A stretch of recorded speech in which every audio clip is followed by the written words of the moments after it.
I'm John Oetjens, and welcome to Schooling Around. This week we're going to talk about what you have probably been doing if you have kids, getting ready for school.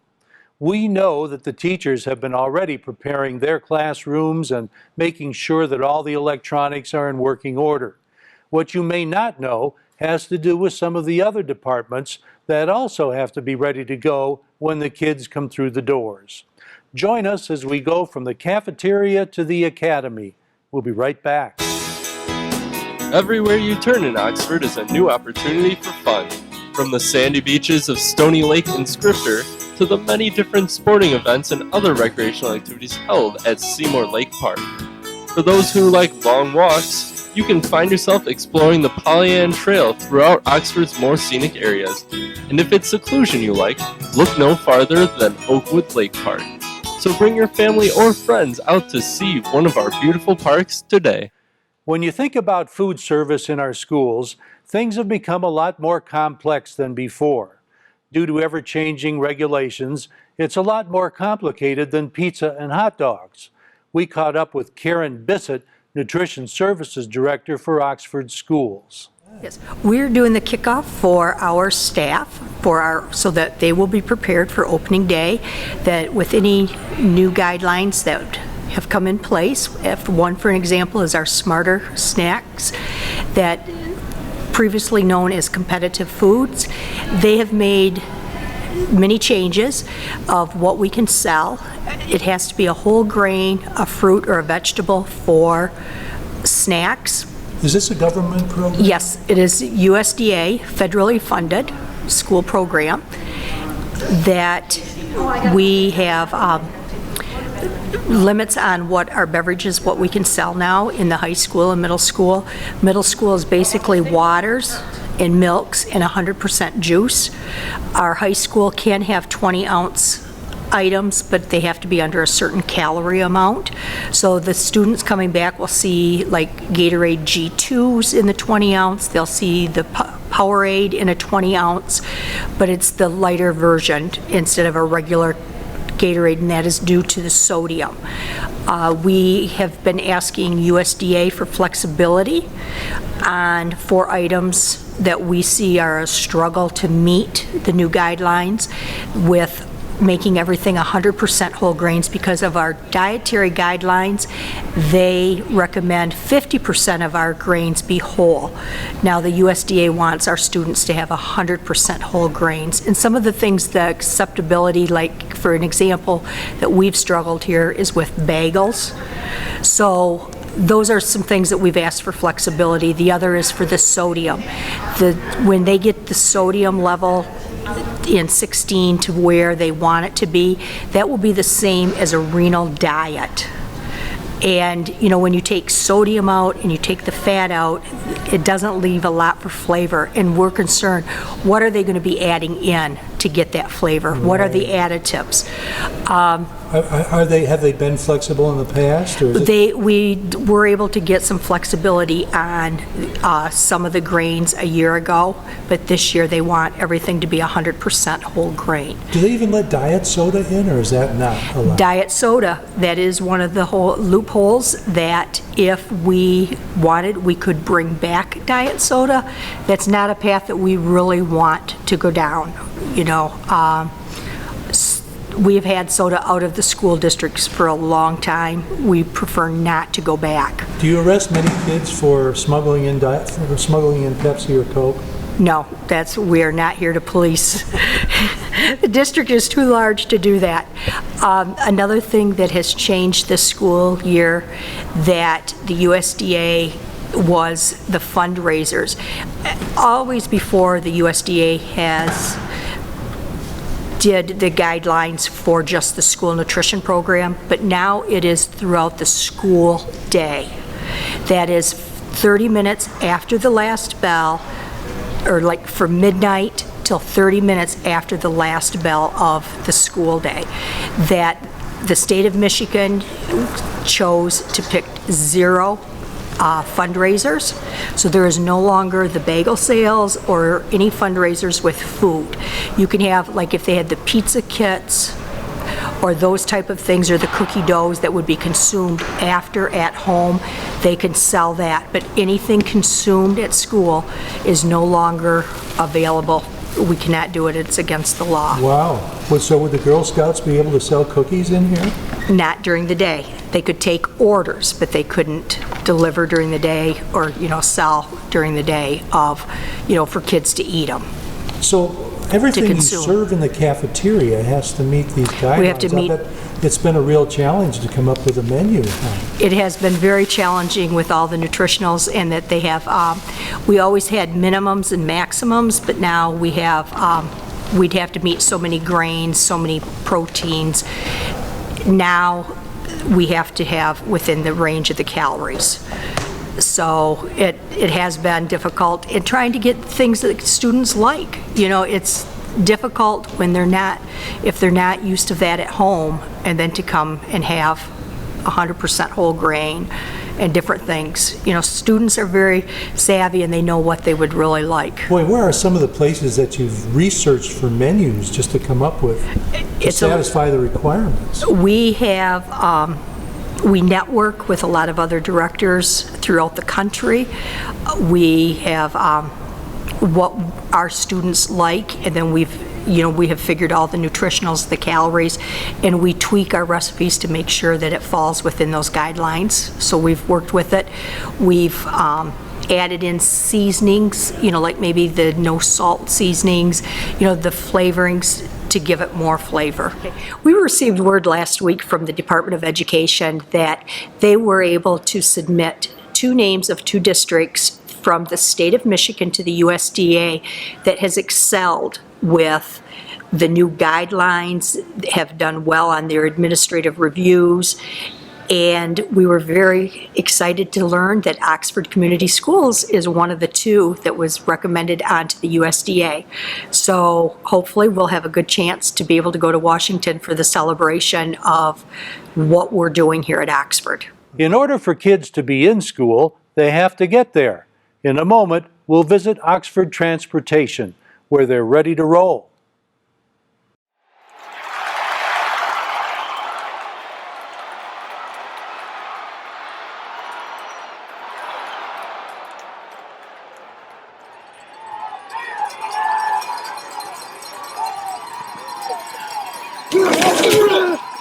Yeah. Mark Hillebrand and Mike Strong are chief mechanics over at the transportation headquarters near the middle school. They tell us what's been happening over there. Yeah, this is actually one of the newest buses that we have that is something we bought ourselves. And what year is this one? 06. 06 was the year we put it in. So basically it's a 8-9-year-old bus.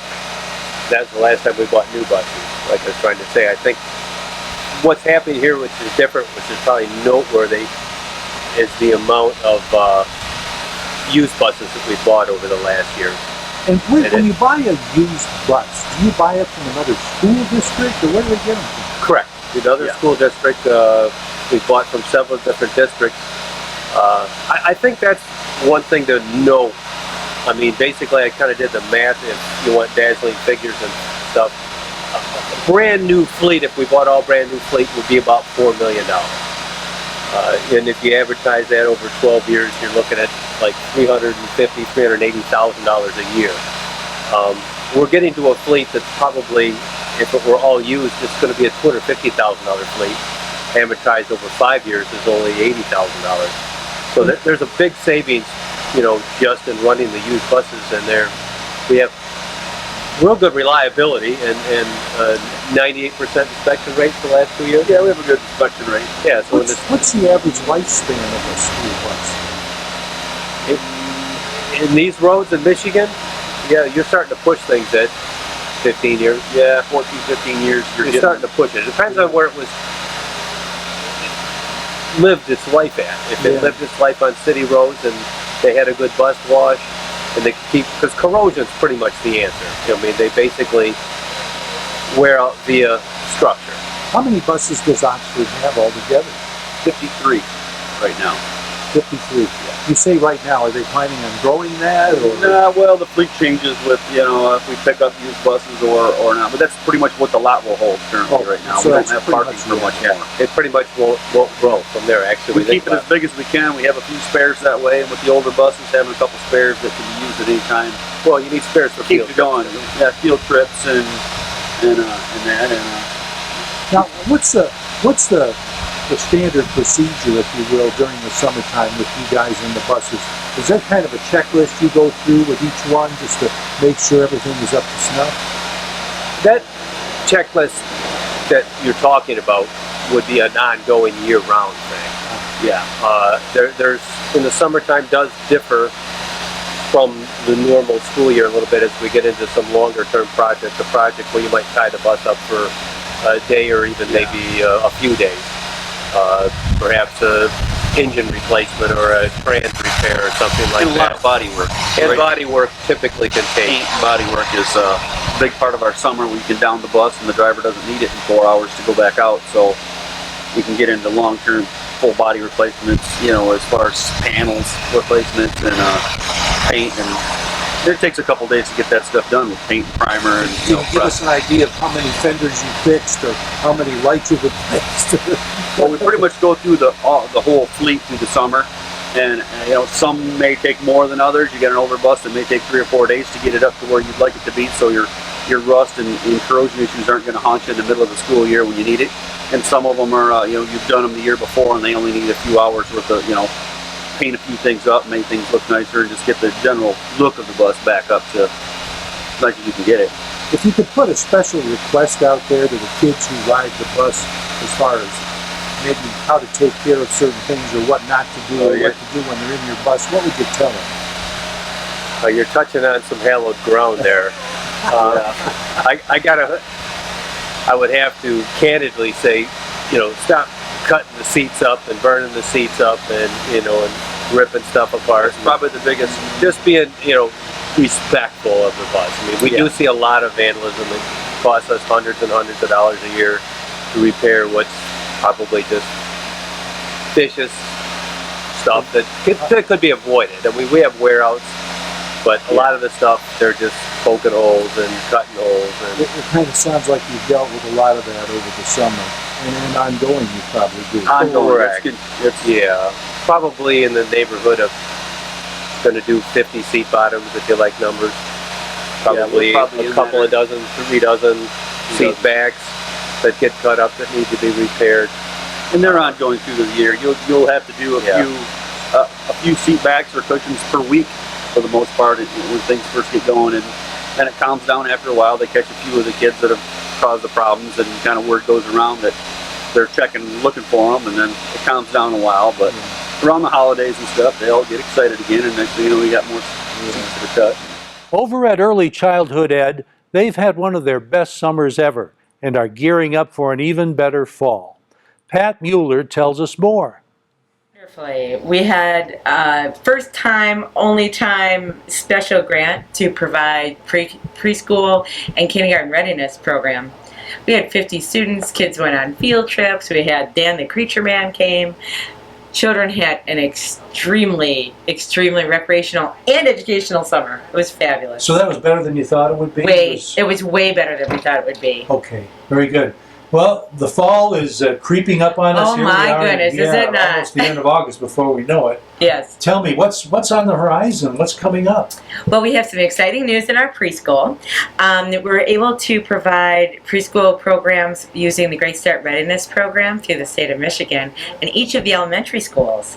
So we'll have a classroom at Clear Lake, and a classroom at DA, and a classroom here, one at Leonard, and one at Lakeville. So we'll be in all the elementary schools. And that's better than you thought it would be because Yes. of some more money became available. Yes, Is that right? yes, and the district has really put a very large initiative into the school readiness piece, knowing how important it is for students to be prepared for school, and this is something we can do. And there are some qualifications to that. I Yes. know you don't have the sheet in front of you there, but maybe you can just remember a couple of The them. program is specifically for moderate income families. So those middle incomes, those folks that don't typically qualify for other programs. We have free and reduced preschool programs that are available. Let's see, kids have a full day program. They're with a certified teacher and other highly qualified staff. It's a school year program, so it runs from September to May, to the end of May, 1st to June. Let's see, it's small class sizes, 16 students to a group, and they're in neighborhood schools now. So it's wonderful to see GSRP and our preschool being part of the community at large. Right, and what do folks have to do in order to register for it? Really there's an application process, and they just come right through the regular system that we use here at OELC. So you call the main number, 248-969-5035, and we can direct you to the right place. Okay. They can call me directly. I'm at 248-969, but here's the important part, 5082. Okay. When we come back, we'll check out what's going on at the library.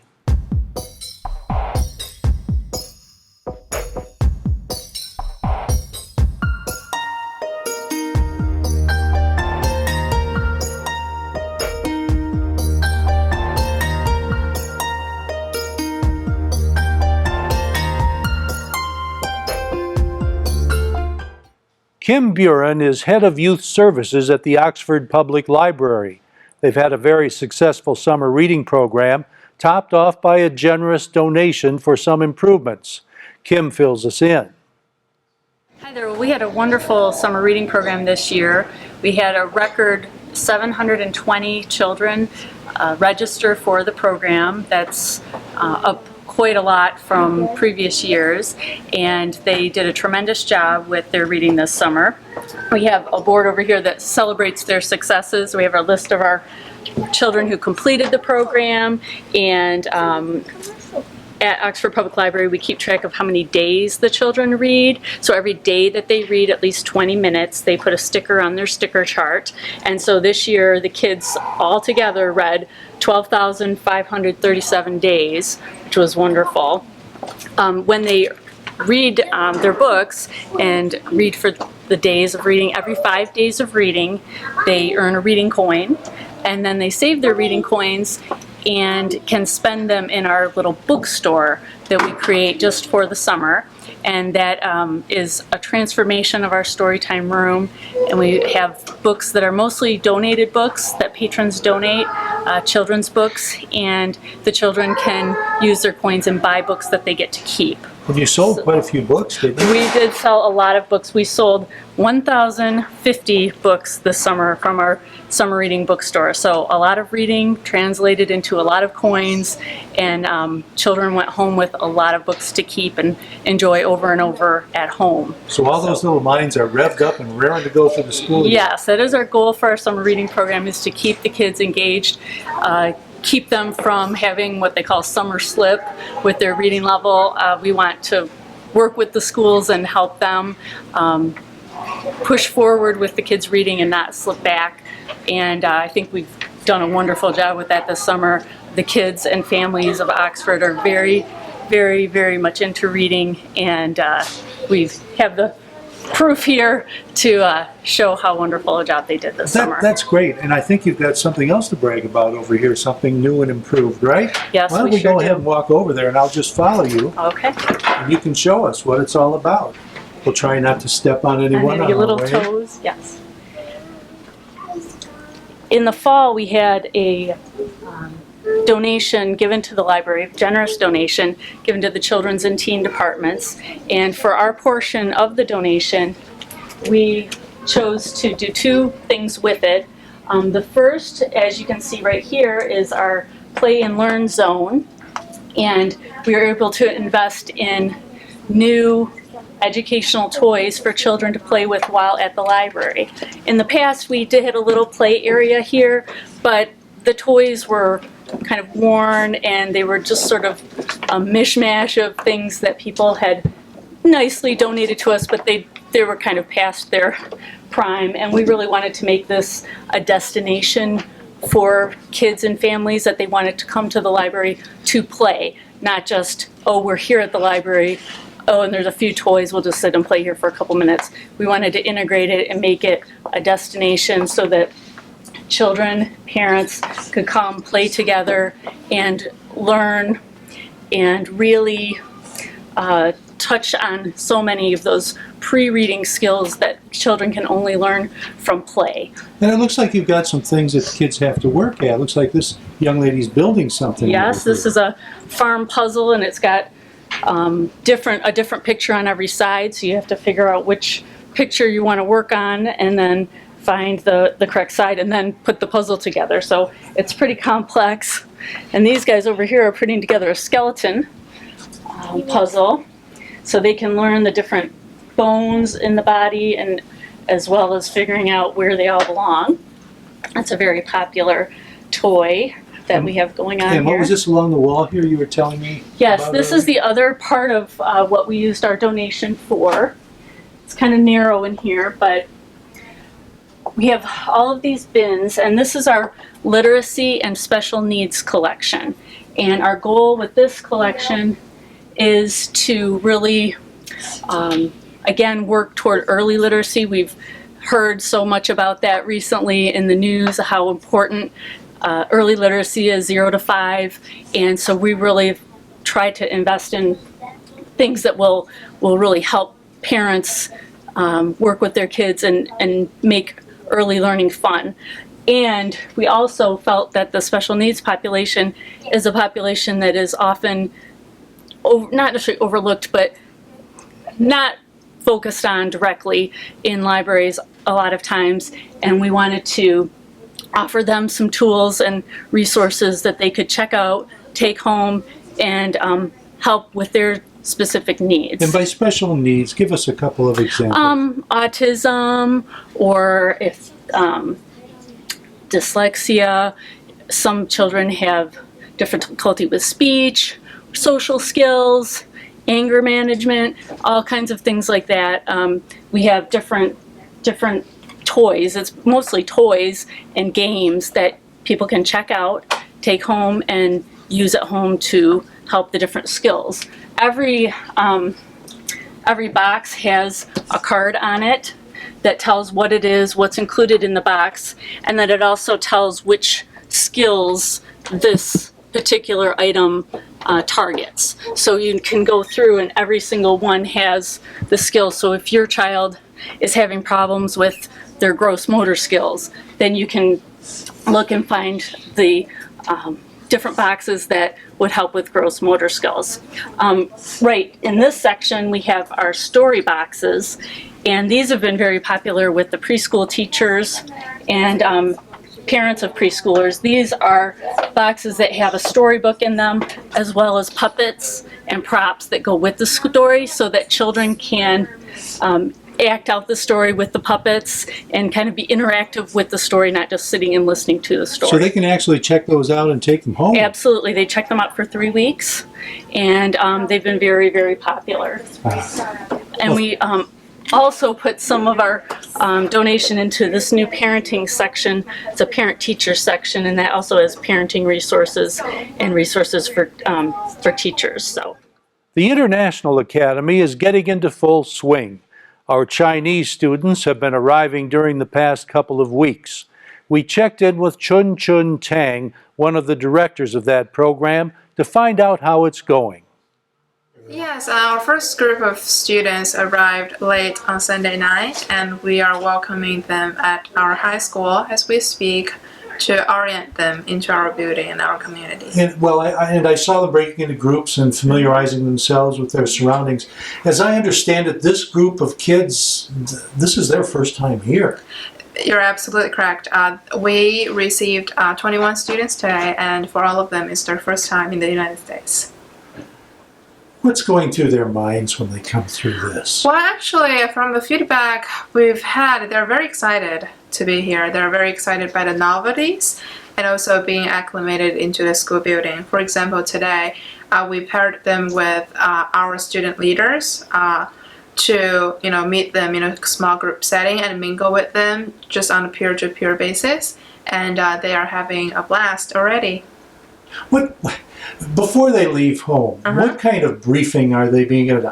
Now, when you're in the United States, here's what you're going to see. What are some of the things they go through with them to orient them for this sort of thing? Our partner schools did a great job on pre-departure orientation, so the students were very well trained on what to expect, what to bring to the United States, and also the school, the district kept in regular communication with the students so that they know that we are anticipating, to welcome them into our community. And so for both the partner schools on China's side and us here in Oxford, we prepare the students as much as we can so that they would feel prepared to come to the United States and leave home for the first time. Well, they all look pretty happy. I saw a lot of smiling faces when I was out there in the halls. Yes, my team and I, talked with every student, and they're having a great time. Now, there's going to be more than just the 19 that you got here, right? That's right. We have our students arriving on a few different flights, so we have another large group arriving tomorrow evening, Wednesday evening. Will most of those kids be kids who were here last year? We have 8 of them who will be new students, first-year students, and we have another 15 who will be second-year returning students. And they're not all from China, are they? For this group, yes. We are expecting one student from Mexico as well. I see. Yeah. Very good. Any challenges going forward that you can see with the program in general this school year? I think we will try to mingle and acclimate our students. That is always a priority for the program because we want them to be, one community and one family. And we as a team are working actively to prepare the students for the beginning of school, especially with their class schedules and some of the academic requirements and challenges they might be experiencing. And we are, prepared to provide them with not only English language support during the school day, but also after school and during weekends. We have instructional support available for them as well. So we are committed to providing every training and support that we as a team can to make this group of students successful. You still need a few host families, don't you? We are still in need, yes, of a few host families. So if anyone in the community is willing to consider hosting a student or even want to talk to us to just explore this opportunity, please feel free to reach out to us. We will be happy to speak with you.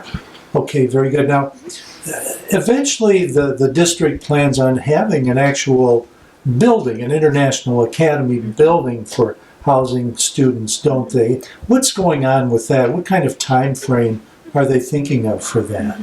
Yes, we're still working actively to eventually have our own intercultural center where we would have a building to house international students from multiple countries. The timeline we're looking at now is to have the building up and running by 2016. Okay. Next week, from classrooms to computers, more changes coming your way. Thanks to Dan Zwies at the editing desk, Kyle Snage at the controls, and you for watching. This is Oxford Community Television, keeping it local.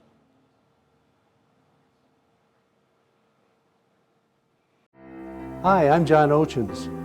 We're talking to some of our senior neighbors at Independence Village of Waterstone in Oxford. Came up with this program, My Life, when a group of us were sitting around at the station talking about how we wished we would have asked our parents some questions. But unfortunately, by the time we thought of those questions, it was too late. So we invite you to join us for My Life on Oxford Community Television.